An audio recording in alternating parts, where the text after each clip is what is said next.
Hi, my name is Pop. This video is a reading of Chapter 9, Repo Depot, from Billy-Bubba's Dumbass Texas Muffler Shop. It's about car repossession. Chapter 9, Repo Depot.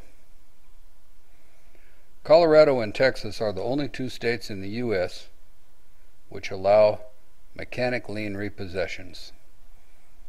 That means in Texas or Colorado, if you write a hot check, the garage can come get your car. If you do not pay the hot check plus some whopping fees, you lose the car. And there are many rules.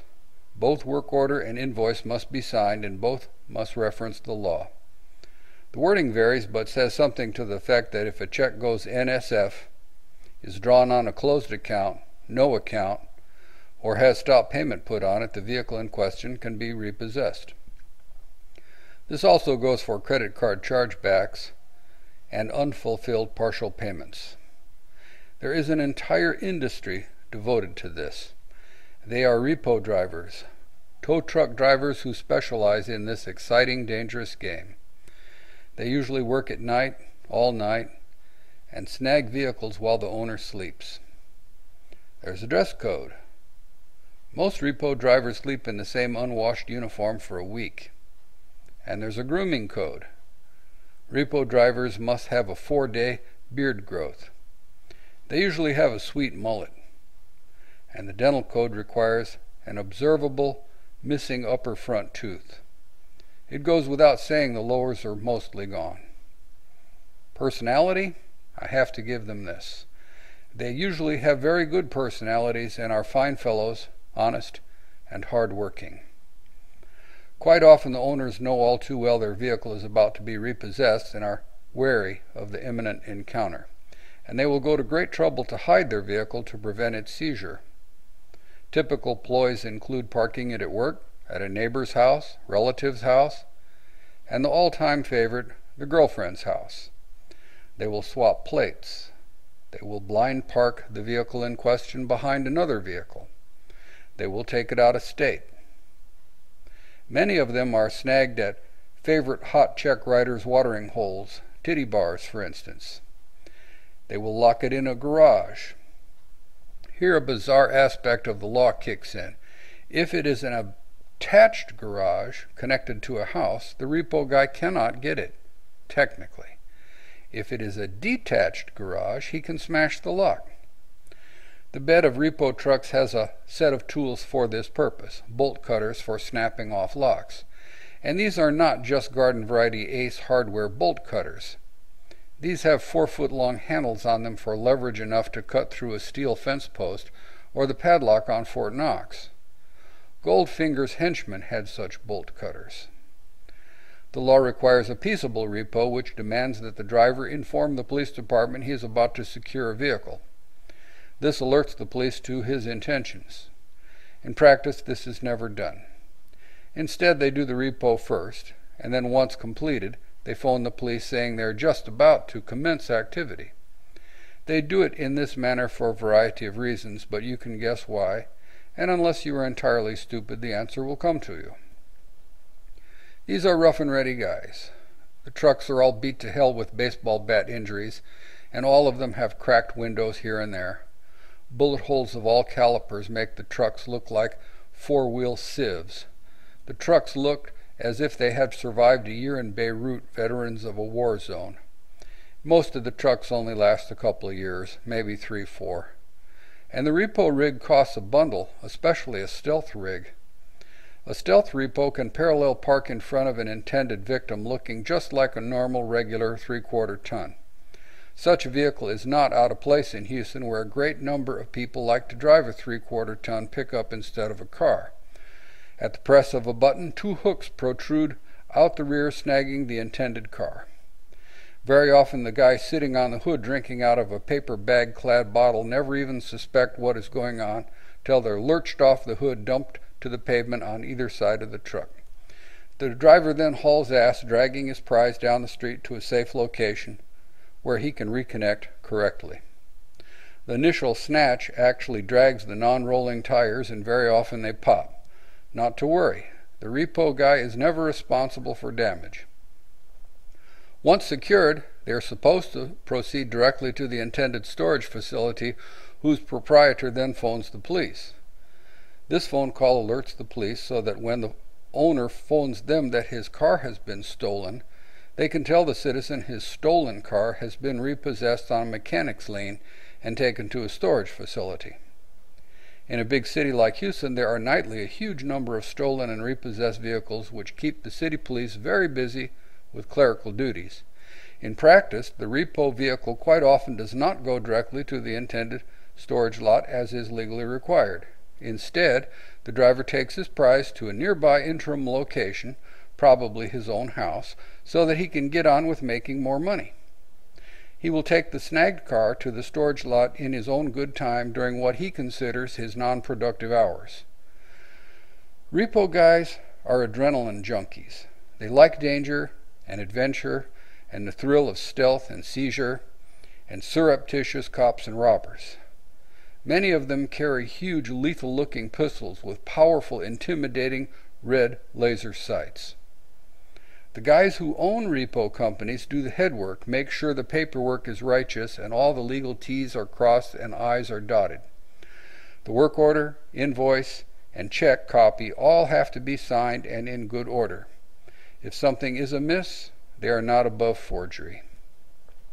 If push comes to shove and they say repossess a lawyer's BMW, the lawyer thinks he can make hell for them with a barrage of legal shrapnel, usually verbal shrapnel, which is harmless, but sometimes paper shrapnel, which is time-consuming. The lawyers all find out they are up against a tow hearing, and not even a lawyer has ever beaten a tow hearing.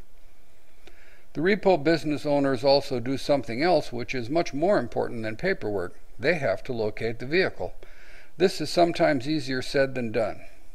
They are very ingenious in their pretenses. "Hi, Miss Johnson." "Yes." "This is Ralph, Larry's friend. Say, he asked me to bring him his old drill I borrowed to where he is today, but I don't know where he works." Sometimes that's all it takes. I don't even know their tricks. They lie and they lie and they lie. They lie and they set traps. Greed's a real good one. They'll offer free this and free that and sound so convincing they will flush out their query like a flock of grouse. Usually there are a pair of phone numbers, the one on the check, perhaps three. There might be another inadvertent one on the work order. The more long-term check information be out of date. The phone numbers disconnected. The guy may have moved, changed jobs, divorced, remarried. Sometimes the vehicle's in the name of someone else and the software will disclose it. You can get a boatload of information from the internet, 3 or 4 addresses. It is easy to catch the names and addresses of relatives. Quite often the vehicle is at the parent's house or at an ex-wife. I always started my day by downloading my bank deposits. If I saw an NSF or stop payment, I never even waited until receiving the check in the mail. That sometimes took an additional 2-3 weeks. I went ahead right then and there, first thing, and made copies, faxed them, followed by a phone call. Most times the repo guy snagged the car that evening, usually picking it up from the parking lot where the guy worked. The repo guy I used was an old hand, and most of the time he just had a key made from the 17-digit alphanumeric VIN, the vehicle identification number. As soon as the repo guy hooked a car, he always phoned me to say he had accomplished his mission. This was to alert me of the inevitable forthcoming phone call from the customer. That phone call always came first thing the next morning after the repo. "Thank you for calling my shop. This is Bob. How can I help you?" I think my bank made a mistake, and a deposit got crossed with a check I wrote to you, and I want to come in and take care of it." He was hoping the hope of the hopeless that by paying restitution for the hot check, that I would somehow then be obligated to release his impounded car without further cost or trouble. He would later in the conversation play it like I was in deep, deep trouble if I would not immediately return his cars and apologize profusely for inconveniencing him. "Well, let me check. What's your name, sir?" He would tell me. "And what kind of vehicle you got?" I just wanted to verify and procrastinate. I was writing it down in my log diary I already knew. Also, I always began to hyperventilate out of unjustifiable fear. I always hated this kind of conversation. "How long ago you come in, sir?" He would name a date if he knew it exactly, but usually he did not know the specific date. It was usually somewhere in the range of 2 or 3 weeks. That's how long it took checks to bounce. Here's a typical time sequence. When I got a check from a customer, I stamped the back of it with my deposit stamp and grouped all the checks received that day with all the cash received that day and filled out a 2-part pre-printed Chase deposit slip with a ballpoint. I hand-carried the bank deposit into the bank the next day. I double-checked this each morning online to make sure I had not made any clerical error in amount or that the bank had not either. Once in a blue moon, the bank in fact did make clerical errors. Occasionally they would insert or delete a digit by mistake, for instance, turning a deposit of 177.19 into 1777.19 or 1719. But back to the point, the bank acknowledged deposit of the check next day after I took it in. When it bounced, the customer got notified by mail before it even came up on my end on the internet when I checked my account online. "Oh, I see it, sir," I would suddenly announce. It sounded as though I were checking something, but I was actually writing down in my diary that he had phoned and at what time and what he said and what I said. "Your bank," I continued, "mailed you notification of the check a couple weeks ago. When we didn't hear from you, we turned it in to the credit people." I spoke authoritatively about him receiving a letter from his bank that he had written a hot check. It was certainly true, and I made it sound like I knew this certainly and had verification of it, but I was blowing smoke. "I can't receive payment here anymore. The number of the place to pay is, and then I would give him the phone number of the storage lot. I passed along the heat to them. They told me to do it that way. They were glad to take the heat. They loved to take the heat. And guess what? The customer would phone back mad as hell in a few minutes, threatening to beat my ass, threatening lawsuit, threatening never to come in again, threatening to tell all his friends never to come in again, threatening to call Marvin Zindler, whom he knew personally. All hot check writers and problem customers claim to know the TV consumer advocate Marvin Zindler personally. Occasionally I got a phone call from a relative of a guy who happened to be a policeman or attorney or something. They would phone on his behalf. You may ask why I had to do this since I had a check guaranteeing service. For one thing, check companies do not guarantee every check under every circumstance. Perhaps I forgot to run this one check through. Perhaps I thought this guy at least was the type of person whose check would never bounce. There was another kind of hot check experience I had that never did turn into a repo. "Thank you for calling my shop. This is Bob. How can I help you?" Hello, this is John Doe. I just got a letter from my bank saying I wrote you a hot check, and I'm really embarrassed, and I apologize for causing you trouble due to my negligence. I made a mistake with my register, and I want to come in today and pay you cash to cover it." I would thank him, and he would, more often than not, come in with cash covering the check and an additional $25. I would always thank him for coming in, refund, to his delight, the $25 fee, and also give him a free oil change coupon for coming in so rapidly. Those kinds of hot checks were real mistakes. Mistakes repaired properly by instant correct behavior.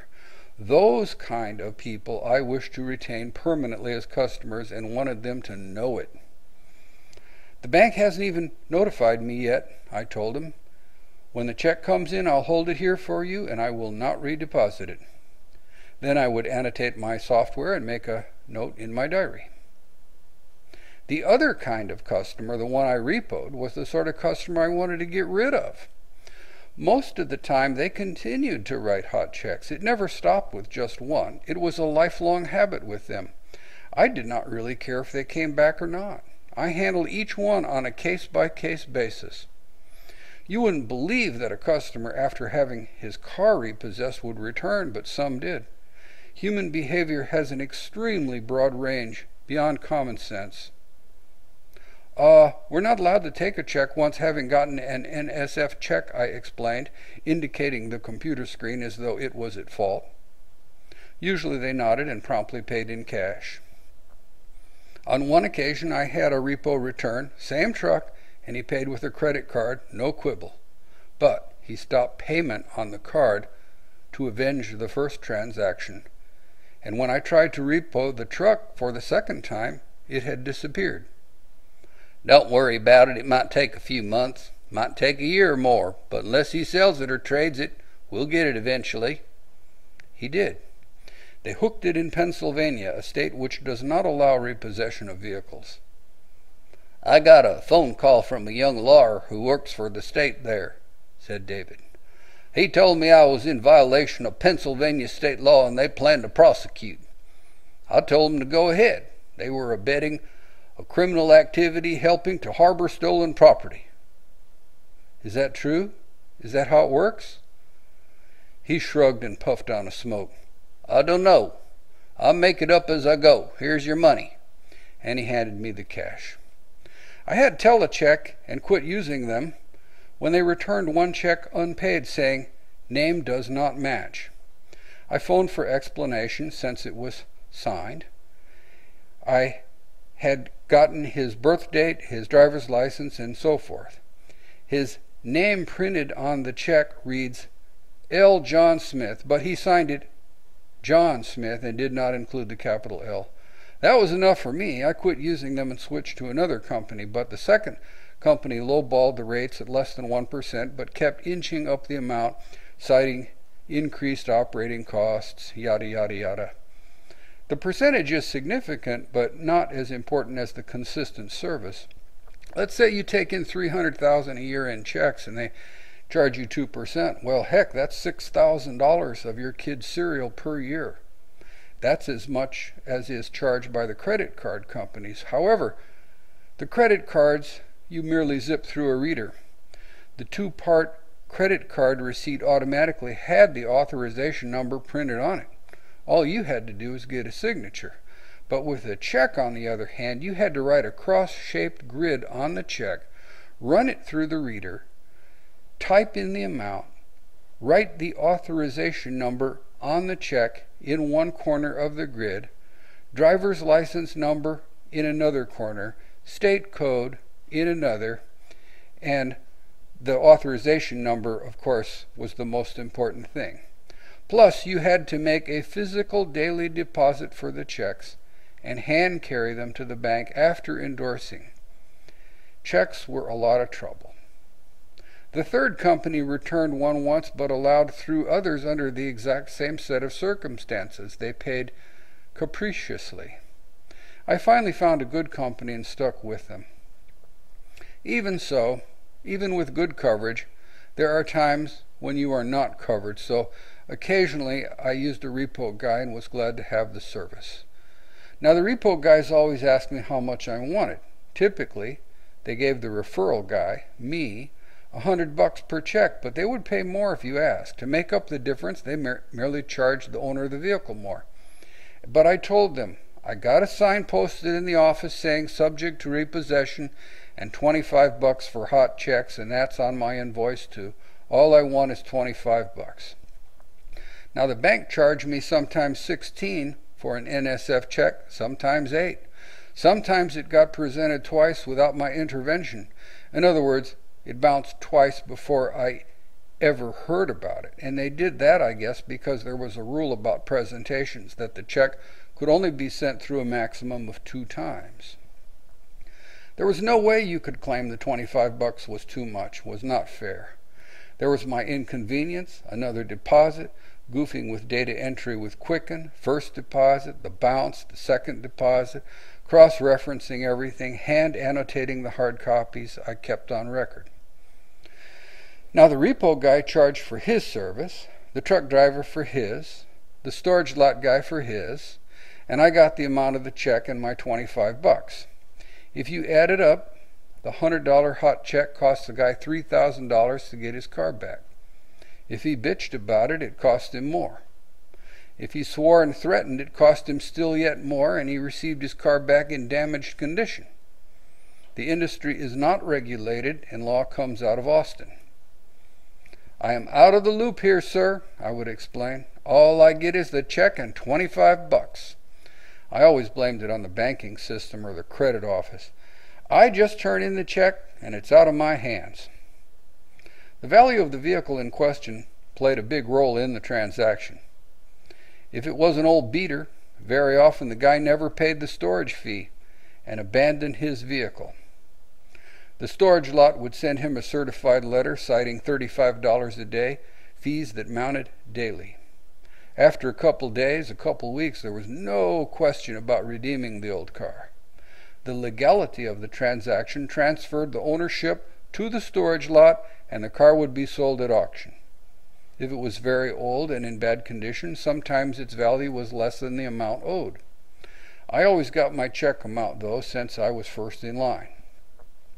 An incredibly large number of repossessed cars were owned not by the driver, but by the lien holder. That is to say, the car was still technically owned by GMAC Finance or Ford or somebody. In cases like this, the car was still relatively new. In many cases, people buy cars on a 60-month or 5-year note. Almost always, GM would pay to get its car back. They certainly never quibbled over the total due. This point touches upon Detroit's collapse. Here's a clue why. When you go to a car dealership to buy your new Chevy, there are actually 8 separate businesses at that location. There's new car sales, used car sales, fleet sales, parts department, service department, paint and body shop, leasing department, and finance department. All of them are run as separate entities, separate profit centers, but they do not all create the same high level of revenue.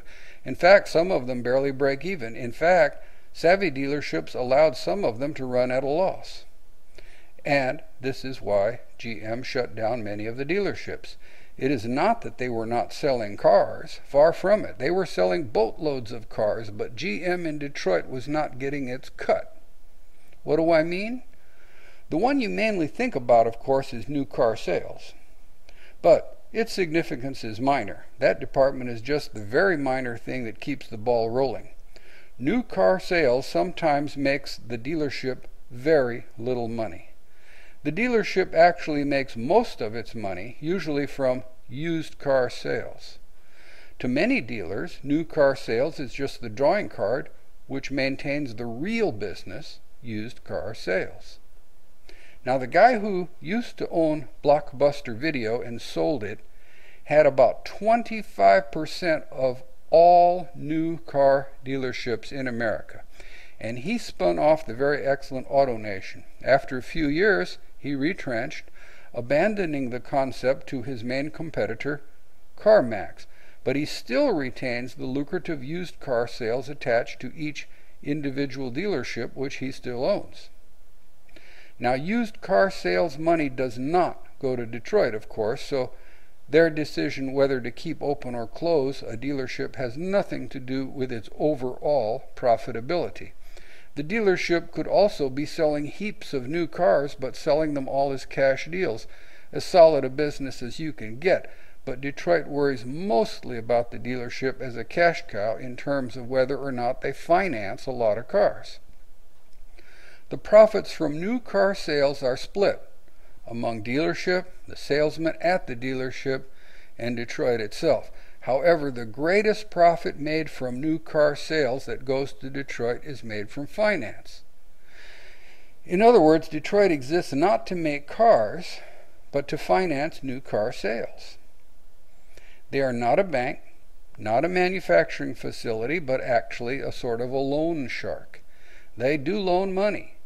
It's not at usurious, extremely high rates.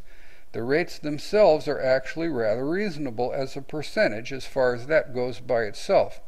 But it is that they are selling items that don't last as long as the sales terms to dumbasses. A huge number of people buy cars they cannot really afford. No one could justify the expenditure as being within line compared to income as a percentage, or necessity, or as mere transportation. They just allow themselves to be compelled into buying a new car, becoming tired of constantly repairing their 3-year-old car. They don't think in terms of total outlay, just how much their monthlies are. With interest, sometimes a 60-month loan can double the price of a car. The car is invariably worth far less than what is owned on it after about 2 years, but the driver is still obligated to pay it off in full, even if it is rolling junk. The whole United States runs on this principle, people buying houses and cars they cannot afford. And I am guilty of having perpetuated this insanity too when I sold the private label credit cards. When my wife and I took our third kid to UTSA, the University of Texas at San Antonio, we got a really good presentation from a newly graduated 21-year-old who warned us about Visa, MasterCard, throwing pre-approved credit cards at unwary freshmen. A kid, even one from a conservative, educated, sophisticated family, can easily find himself $5,000 or $10,000 in debt very, very rapidly. The credit card companies have to charge the high interest rates they do to cover defaults and make a small, reasonable profit. There's no car to repo, but they can and will repo your credit rating, and if they do, they sell your debt to a collection agency 10 cents on the dollar. Now, you have to consider the morality of stuff like this, the sleaziness factor. I thought long and hard on various aspects of how buzzards fit into the ecosystem and how bottom feeders serve, how confidence men function. Are these guys parasites, or are they helping society and capitalism in general? Surprisingly, my 14-year-old kid gave me the answer. "Hey, Pop, how come there are all these check cashing places?" My boy pointed at a payroll advance place, and he was right. They were sprouting up like mushrooms all over the place. "How come they don't just go to the bank?" "Well, see, the deal is they don't have bank accounts. Boatload of them are illegals. You have to have a social security number to open up a bank account, and also there's a little fear on their part, I'm sure, a little distrust of the banks that maybe they'll turn them into the INS or somebody." "Well, that explains the Mexicans, but there's a whole bunch of trailer trash goes in too." "Well, that's another thing too. Some guys work for cash, don't pay sales tax or income tax, and they don't want a record of their wages in bank records, so they go to those kind of places. So maybe they got warrants in another state. The bank account would tip off, say, California. There's probably a reciprocal agreement among the states. Maybe the guy has child support.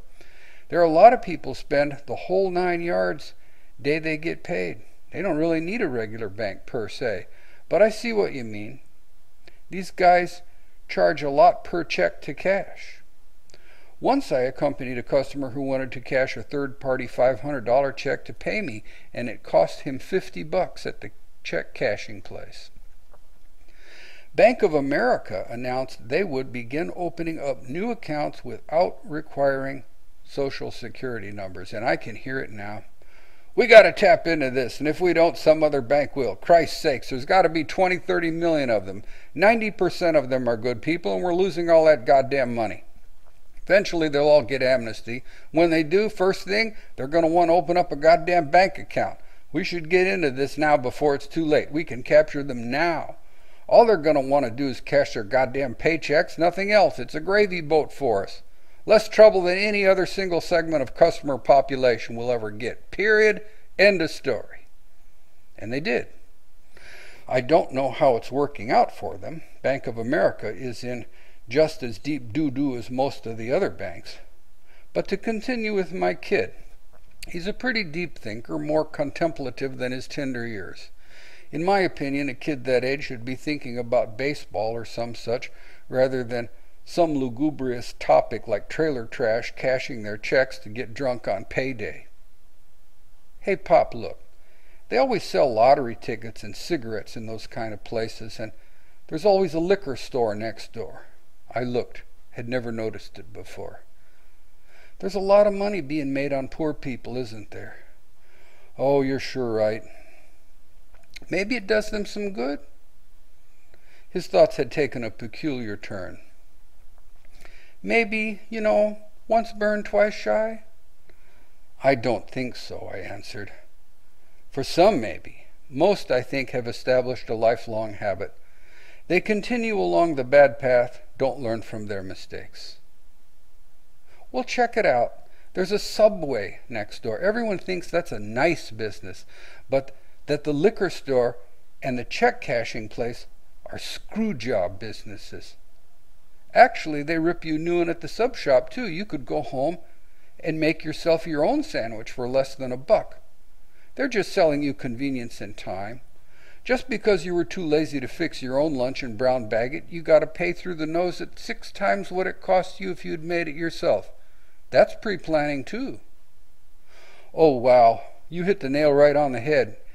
Every business is sort of a screw job if you think about it that way.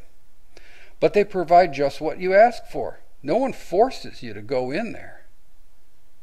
Well, it's like that for the repo guys, too. They're buzzards, for sure, carrion eaters, jackals. But they clean up the Serengeti plain of capitalism where we all live. They provide a service. And I have no idea what car repair shop owners do in Pennsylvania when they get hot checks. Small claims court? Good luck. The amount of time and effort you have to put into that rat hole makes you want to shred the Constitution. Most shop owners do not even become involved with repos and stay away from it. But there are others, though, who actively solicit hot checks. They make more money on a repo than on an invoice. One repo guy I used for a long time had been married a record dozen times, had one lung, and he drove around with an open bottle of whiskey. He had a sort of official-looking field jacket with both FBI and the Star of David on it. I asked him what that meant, and he replied like I was stupid or something, but it was his old joke. "It means I'm Jewish," he replied, purposefully misunderstanding, because obviously I was referring to the FBI. Isn't that like, impersonating a policeman or something? "I never said I was with the FBI any more than you would be impersonating a Dallas cowboy if you were wearing their athletic hoodie." Well, does it work? "It works sometimes with dumbasses, and that's pretty much all I get. If they want to think the FBI is interested in repoing their silly-ass Dodge, that's their problem. Meanwhile, I get my business done." My new repo guy was a retired airlines pilot who no longer flew due to age and eyes, and so had transitioned into his new business, doing aircraft, yacht, and then finally car repos. Aircraft repo is more complex. You have to find a pilot who has a type rating in the particular aircraft in question who is willing to do the repo. It is hard to find a whole stable of guys like that. The repair and maintenance bill on an airplane may be $50,000, but just the interior alone in a Robinson R-22 helicopter is $20,000 from an upholstery shop. You have to get a guy who can drive it, can fly the helicopter, not just a Cessna. And yacht repos are difficult too, and for the same reason. He also got bus, tractor, ATV, motorcycles, and RVs. Once I hooked the fire department sedan after their check bounced, and they would not pay the bill after repeated requests. And it was kind of scary because, hey, someday you might have a fire and maybe they will show up, look at you with a grin, and stand there doing nothing and say, "Burn, baby, burn." The work they had done was real dumbass, having put on a Flowmaster loud muffler. Definitely this is dangerous work, taunting the authorities. One of my fellow franchisees got a hot check from his postman. He tried the normal nice avenues of collection, then resorted to their own stock in trade. He sent the postman a certified letter demanding collection, and he addressed the letter to the guy's place of work, the post office itself. No answer. He sends a second certified letter. Again, no answer. By no answer, I don't mean that the guy didn't respond. I'm referring to the way certified letters work. When it is delivered, the guy has to sign for it, and that is a record that he did in fact receive the letter. In this case, the things never got done because the post office itself short-circuited their own system for the sake of their own people. Well, after about 3 tries, my franchisee phones the post office head honcho, and he tells the story, and then, and only then, do the signed receipts get done all at once on the same day. But they got done. Finally, my guy got his check paid. But guess what? Now his mail delivery is sort of irregular, not well delivered, not well picked up, and his bills are lost and so forth. Well, that was a reading from Chapter 9, Repo Depot, from Billy-Bubba's Dumbass Texas Muffler Shop. I have a few other chapters up there on video at YouTube, and I have a whole bunch of other YouTube videos on other topics. My name is Pop, and I thank you very much for listening, and I hope you enjoyed it.